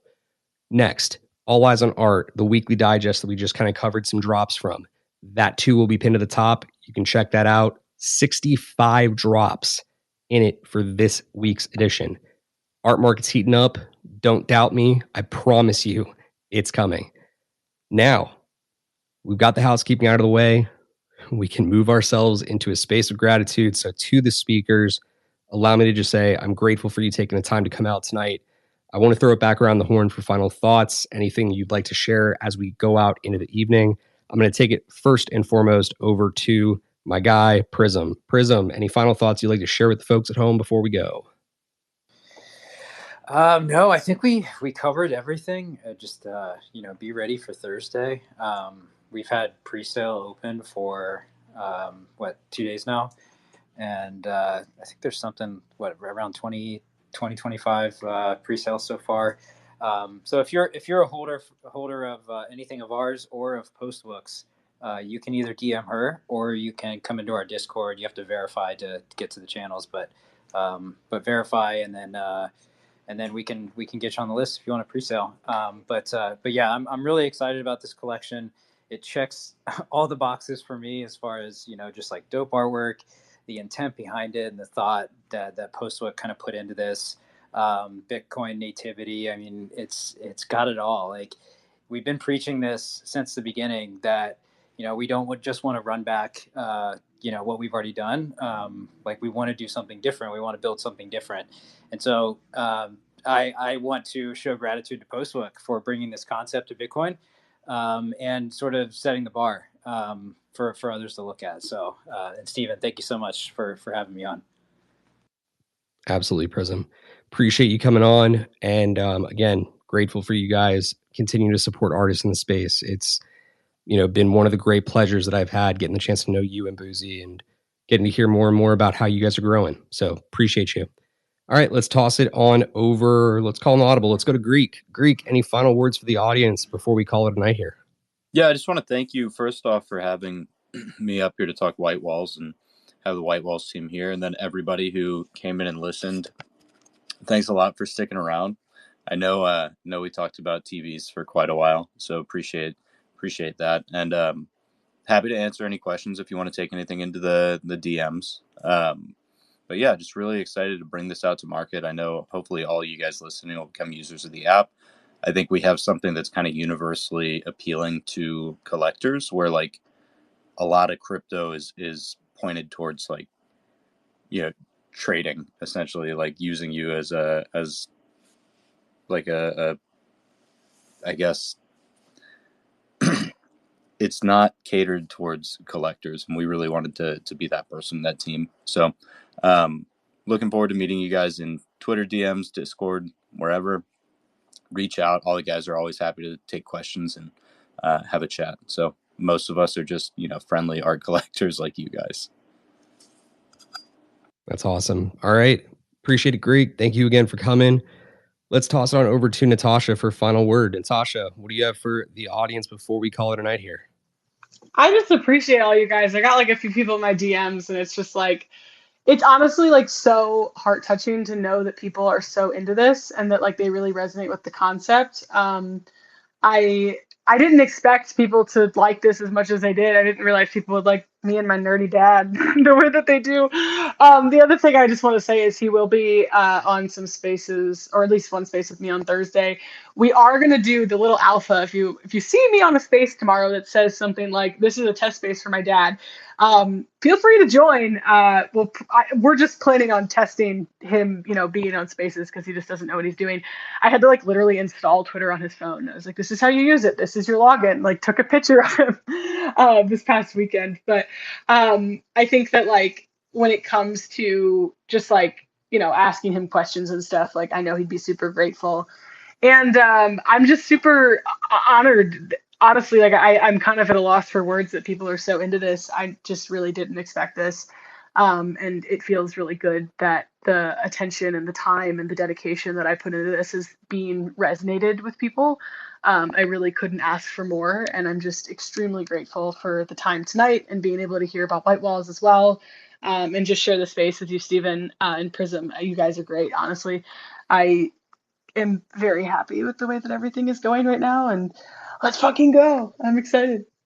Let's Yo, fucking go, indeed. Can I tie it back real quick? Hit it, Prism. One Let's thing go. that we did not mention is her collection is being inscribed so that it's natively viewed on any screen you want to look at it on. So once you get your Postwook, Astronomer's Daughter from Postwook, take it over to your White Walls, post it, tag everyone. Let's go. I cannot believe that we've been in this space for almost 2 hours and I completely fucking forgot to mention that. Like, oh my, Jesus Christ. Yeah, sorry about that. Hold on. Oh fuck. Yeah, so I actually hit up Blondie because I was like, this is a good use case for your app. Because it is, honestly, like the whole idea, if you have a 9 by 16 or a 16 by 9, it's gonna stretch to whatever you have. And I thought about the display element for this. Fuck. And there's an infinite object coming that's not on chain at all, but it's for retail and it's for my Instagram followers and for anyone who doesn't have the Bitcoin and wants to be a part of this drop still. Anyway, that's all. Bye. You guys crack me up. Guys, I appreciate you coming out tonight. I appreciate you giving the final roundup of words. Infinite gratitude to every single one of our speakers tonight. Very much so appreciate you sticking around for the full two. Goat, appreciate you coming up with a question. Big shout outs and love to the audience. We had a lot of people stick around tonight the entire time and even just popping in and out. Big shout out to Witters, Sabette, Boozy, GM Holly, Allison from the TDA. Goodness gracious, she's been such a great supporter of the show. Shout out to Floor as well, Den of Nothing. Appreciate every single one of you guys for coming out tonight. My final word for you is, of course, that the TDA is a very big supporter of the show, and I appreciate them endlessly. Color Commentary is part of their partner network of spaces. You can check them out tomorrow morning at 10:45 a.m. Eastern Time, and throughout the rest of the week up to Friday at that exact same time, Saturdays 11:30 a.m. Eastern Time. It has been another beautiful episode of Color Commentary where art and alpha collide. I hope that you will join me again next week for another fantastic episode of this show at 7 p.m. Eastern Time with special guest, the very first one I'm going to leak right now, Nix.eth. We got a huge drop coming, hexagons. Very excited for it. Can't wait to dig into it. I'm going to leave you guys with a little bit of a moment of zen to head you out into the evening, and I will look forward to seeing you next time for another episode of Color Commentary. Peace. Used to keep it cool, used to be a fool, all about the bouncing my step. Watch it on the news, what you gonna do? I could hit refresh and forget. Used to keep it cool.